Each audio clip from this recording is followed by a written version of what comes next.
Hi everyone, Andy here again with another little impressions video. Today I'm looking at Ride 3, a fantastic motorcycle racing game developed by Milestone. The game apes Gran Turismo and Forza Motorsport with a kind of cold, clean, clinical look and feel. There's a pretty decent photo mode, as you can see here, where I could easily spend hours fiddling to get the perfect picture. The bikes are very detailed, and using either photo mode or the showroom to zoom in and ogle each bike up close is a real treat. The handling model in a racing game is ultimately what matters most, and I have to say I really enjoy how Ride 3 plays. It walks the perfect line between arcade and sim, leaning a little more towards sim, which I personally prefer. The handling can take a bit of time to get used to, as with most racing games, but I think this is a very rewarding game to master. It even has some license tests ripped straight out of Gran Turismo. Probably nostalgia talking here, but I can't help but kind of love these. I also hate them, but wow, are they satisfying to gold.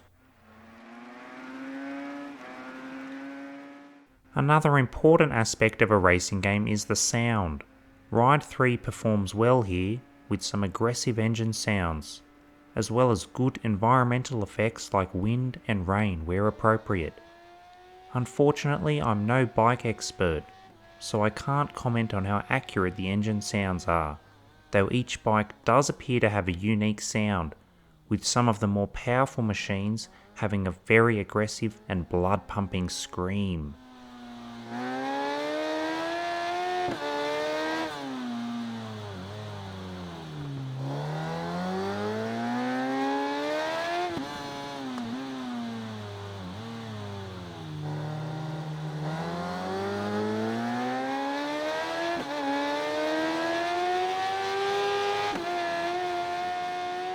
The campaign is broken up into little themed chunks. Some are loosely defined and allow a range of vehicles to enter, while others may only allow one specific bike. I love this structure and can't praise it enough. You can jump around buffet style or knuckle down and take one bike through a championship. One major problem I have is that the map display is zoomed in way too far, to the point where it's almost useless. Obviously you can and should aim to memorize corners and braking positions anyway, but it does make learning the tracks that bit harder. This in turn leads me to rely much more on the rewind feature.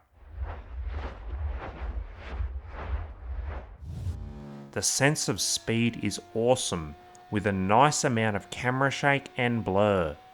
Powerful bikes can be genuinely frightening to tame, feeling like you're barely in control of a wild beast on a leash. Of course, that's the extreme end of the bikes on offer here. The more sedate bikes are obviously less white knuckle, pants-shittingly intense, but help flesh out the roster appropriately. Being as much a bike collecting game as a racer, it's really cool to see a hugely varied lineup of bikes.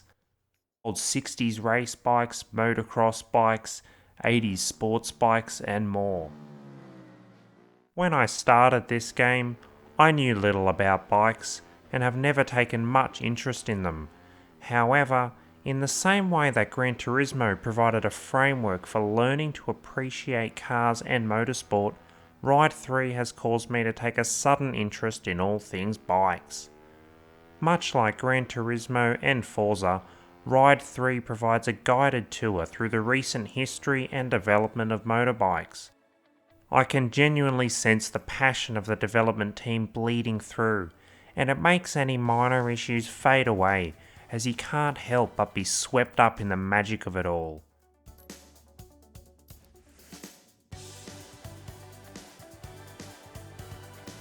There's plenty more to talk about with this game, but I hope I've conveyed my thoughts on why Ride 3 is definitely worth playing. It's not perfect, but I have yet to find a better all-round motorbike game than this. I had a lot of fun playing Ride 3 and making this video, and would appreciate all the usual YouTube feedback, such as liking, sharing and commenting. See you later, friends.